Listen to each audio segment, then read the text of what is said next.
আসসালামু আলাইকুম। আজকে আমরা দেখব 6 ভোল্ট ডিসি মোটর কি 1 ভোল্টে করতে পারা যায় কিনা।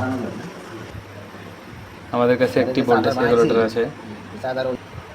এটি ডিসি 12 ভোল্ট ব্যাটারি দেখতে পাচ্ছেন।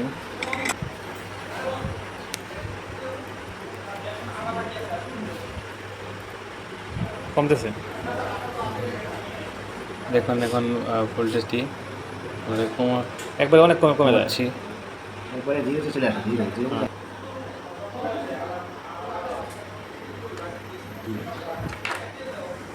5 ভোল্টে অনেক ভালো করে।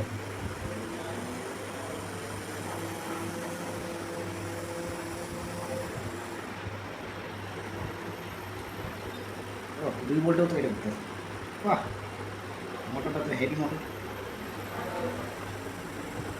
এখন 3 ভোল্টেজ রেগুলেটরটি অনেক কার্যকরী। 2 ভোল্টে করতে আছে, তো সিগলিং 1 ভোল্টে করতে আছে।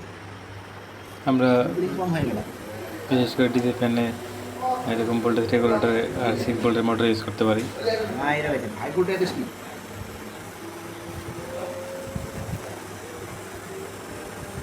এটা হলো 6 ভোল্ট অরিজিনাল। আপনি যদি মোটরের স্পিড নিয়ন্ত্রণ করতে চান তাহলে একটি ডিসি ভোল্টেজ রেগুলেটর বা কনভার্টার ব্যবহার করতে পারেন। এর মাধ্যমে সহজে ভোল্টেজ কমিয়ে মোটরের স্পিড নিয়ন্ত্রণ করা যায়। সর্বোচ্চ কত দিচ্ছেন? 8। Battery down.